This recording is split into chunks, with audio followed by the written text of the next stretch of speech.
On a July morning in 2001, two young sisters vanished from their Chicago apartment, leaving behind a handwritten note and a voicemail that would disappear before investigators ever heard it.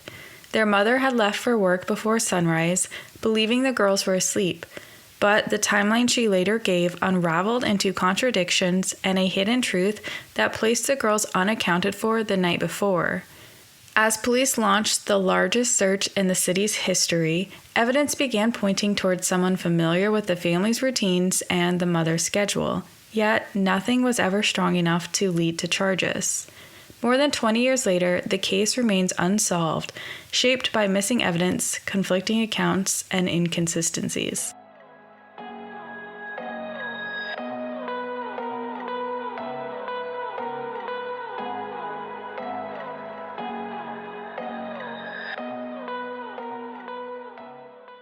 Welcome to Without a Trace. I'm your host, Jalen. Every file holds a mystery, every story deserves to be heard. This is Tionda and Diamond's story. Tionda Bradley was born on January 20th, 1991 in Chicago, Illinois. She was the second eldest of Tracy Bradley's 4 daughters. Her older sister Rita was 2 years her senior, and shortly after Tionda's birth, her younger sister Victoria was born. Tionda's father was not involved in her life and has never been publicly identified. Tionda was known as a smart, energetic girl who loved gymnastics and dancing. She was outspoken around family but shy with strangers.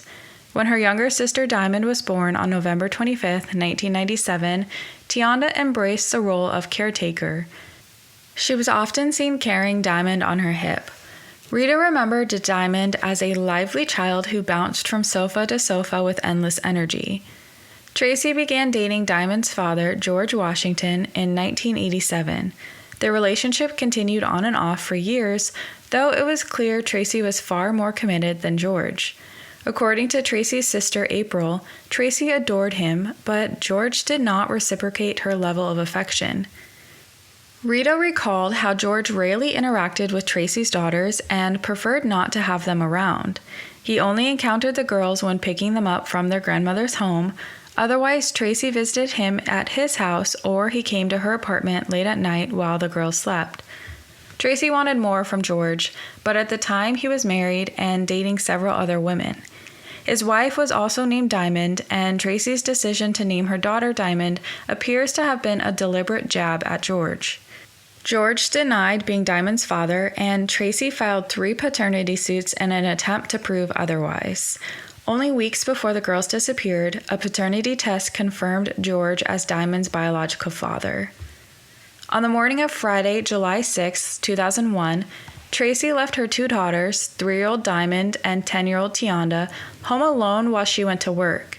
Rita and Victoria had spent the previous night at their grandmother's home and remained there that day.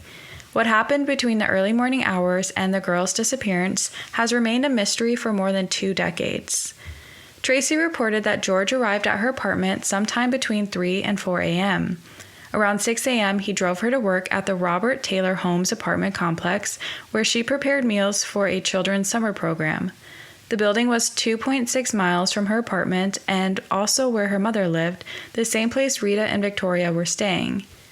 Tracy returned home between 11 a.m. and 12:30 p.m., accompanied by George. Instead of being greeted by her daughters, the apartment was silent. Tracy searched the unit, calling their names, but found only a note, allegedly written by Tionda, stating that she and Diamond had walked to a nearby store and then to school. Tionda was enrolled in a summer program at Doolittle Elementary School, but she was marked absent that day. Tracy called neighbors and family members, hoping someone had seen the girls. When no one had, she and several relatives canvassed the neighborhood. Despite the girls being missing for hours, Tracy did not contact the police until around 6 p.m., nearly 12 hours after she left for work. The Chicago police responded immediately, launching the largest missing person search in the city's history. Officers searched grounds, dumpsters, railroad tracks, abandoned buildings, and nearby businesses. Police dogs were deployed, and by the second day, helicopters and marine units joined the effort. On the second day, police were in the air and on the water using helicopters and the marine unit in the intense search. Several hundreds of tips came in, but none went anywhere. Hundreds of Chicago police, federal law enforcement officers, and civilian volunteers spent days checking sewers and abandoned buildings.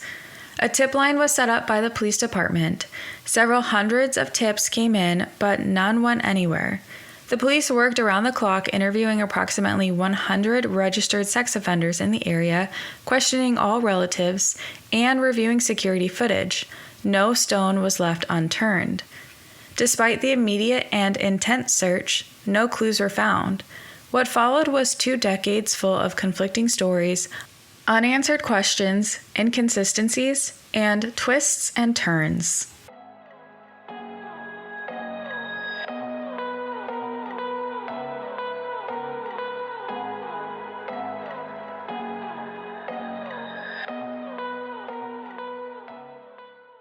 Tracy and George were brought in separately for questioning.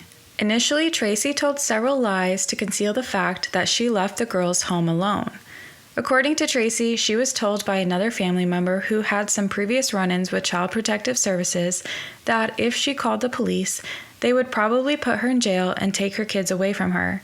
With this worry in mind, Tracy's first story was that she was asleep until 11 a.m. that morning, and when she woke up, Tionda and Diamond were gone. After hours of interrogation, the truth began to unfold. The timeline began on the previous evening of Thursday, July 5th. Sometime during the evening, Victoria and Rita were both dropped off at their grandmother's home. Around 7 p.m., Tracy had some friends over to watch a game, including her neighbor George and his friend Stephen. They had a few drinks and could not remember much about that night, but they are confident in saying Tionda and Diamond were present. Sometime between 10 and 10:30 p.m., the friends left Tracy's apartment. Throughout the night, Tracy's phone received several short incoming calls, and one outgoing call was made to George's home. Law enforcement could not determine who made the calls. Later that night, another male friend briefly visited. He never came further than the front area of the apartment unit and claimed to have not seen the girls. This does not mean the girls weren't there, but possibly just out of sight while he was visiting. On the morning of July 6th, George came over around 4:30 a.m. to see Tracy. They spent about an hour and a half together. They left around 6 a.m. and he drove her to work. According to Tracy, the girls were asleep when she left. Tracy frequently left her daughters home alone, though usually all 4 together. She enforced strict rules. Do not open the door and do not leave the apartment. Tionda was supposed to attend summer school that morning, but officials confirmed she was absent, likely because Tracy expected her to stay home. Tracy called home twice between 7 and 8 a.m., but no one answered. Other calls to the apartment also went unanswered. It was later reported that Tionda and Diamond left the apartment that morning. When Tracy returned home, she found the note on the back of the sofa beside a pile of clothes. The note was said to be in Tionda's handwriting and stated that the girls were going to the store and a nearby playground. The note was interesting because it contained details that the Bradley family knew Tionda could not write on her own. The grammar and spelling appeared too advanced for her. A handwriting analyst was consulted to see if the note matched Tionda's handwriting, and it did. Officials even went to her school to obtain previous papers that contained her handwriting, and it was a match. However, it is believed someone helped Tionda write the note. At some point in the morning, the girls walked 2 blocks to Doolittle Elementary School. They played on the playground with the other children, but when Tionda tried sneaking Diamond into the school with her, the assistant principal turned Diamond and Tionda away. In an attempt to piece together a timeline, law enforcement reviewed surveillance cameras at the apartment complex. However, the camera was pointed upward. It is not clear if the camera had been tampered with in connection to the disappearance or had already been tampered with. The area in which the Bradleys lived had high crime, so it's possible the camera was tampered with because residents did not want illegal activity unrelated to the disappearances to be seen on camera. Next, authorities reviewed the cameras at Jewel, the local grocery store that was mentioned by Tionda in her note. There were 2 girls seen on the camera, but it turned out to not be Diamond or Tionda. Most likely, they never even made it to the store. It wasn't until the next day that investigators received their first clue in the case. On July 7th, Tracy's sister Faith thought to check Tracy's voicemail to see if there were any messages. It's not clear if Tracy had ever checked her voicemail. Shockingly, there was in fact a voicemail left from Tionda on the morning of July 6th at 8:17 a.m. The voicemail stated verbatim, "Ma, this is Tionda. Ma, pick up the phone. George is at the door. Can I open the door? He said we will be going to Jules to pick up the cake, then we're coming to pick you up from work." Oddly, this voicemail was never handed over to law enforcement. The voicemail was claimed to be heard by family members. It then somehow vanished the following day on July 8th after it, quote, ended up in the wrong hands. It is not clear if the voicemail was accidentally deleted or if it was purposely deleted by someone. The voicemail is critical. It suggests who was at the door and indicates Tionda sought guidance before deciding whether to let him in. There are two Georges that could have been at the door. One George is the neighbor who sometimes babysat the girls and participated in the search. The girls knew him by a nickname, not George. Then there's George Washington, Diamond's father, who notably did not participate in the search. It is assumed that the George that Tionda was referring to is George Washington, Diamond's father and Tracy's boyfriend, the only George that knew the girls were in the apartment by themselves that morning, the only George already scheduled to pick Tracy up from work, and the only George who knew that the family had plans to pick up a birthday cake for Victoria's birthday. One thing that was mentioned in a Chicago Sun-Times article is that before the family search began, Tracy borrowed $20 from a neighbor to buy food at Jewel. It is unknown exactly what was purchased, but we do know she had a receipt from 12:21 p.m. on July 6th. Police continued their extensive questioning of both Tracy and George. Tracy was uncooperative in the initial investigation. She shoved a police officer who requested that she accompany him to the precinct to discuss new leads in March 2002. Tracy was placed in handcuffs and taken to the station, where she briefly spoke with investigators. Her attorney arrived shortly after and stopped the interview. Authorities have said that Tracy missed several scheduled appointments with detectives in the past. Tracy's spiritual advisor told the media that officers had violated her rights by forcibly taking her to the precinct. Authorities said that Tracy was physically combative and they needed to restrain her in handcuffs. Both Tracy and George took lie detector tests. Tracy passed, but George's test was inconclusive. George confirmed that he took Tracy to work, but denied returning back to their apartment after he dropped her off. George quickly lawyered up. Law enforcement discovered George had a receipt in his home for a recent purchase at a Home Depot where he purchased heavy-duty gloves, bleach, and large garbage bags. The items were located in his garage, although 4 bags were missing. George claimed he only used 2, explaining that he was doing work on his home, but neighbors complained of the trash, so he dumped it in a lagoon surrounding Washington Park.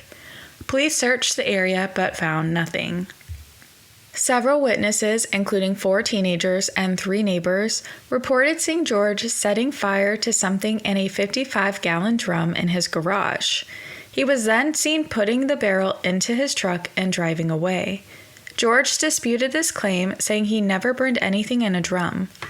Law enforcement also found a strand of Tionda's hair in his trunk. George said that he would sneak the girls into drive-in theaters in the city. Law enforcement made mention that there were no drive-in theaters in the city, only in the suburbs at the time. Rita said they'd only been in George's car less than 5 times and were never in his trunk. In an odd turn of events, George said he had been planning to take Tracy, Tionda, and Diamond camping on July 6th. The camping trip was something that Tracy's family found strange. George went camping with his family often, but it wasn't normal for him to take Tracy and the girls. It was mentioned by both Rita and Victoria that the plan was to take Diamond and Tionda first, then the following weekend they planned to take Rita and Victoria. A private investigator who was working with the family spoke of this camping trip saying, quote, "There was a planned trip for these children to go on a camping trip. That camping trip is all fraudulent. That camping trip never manifested."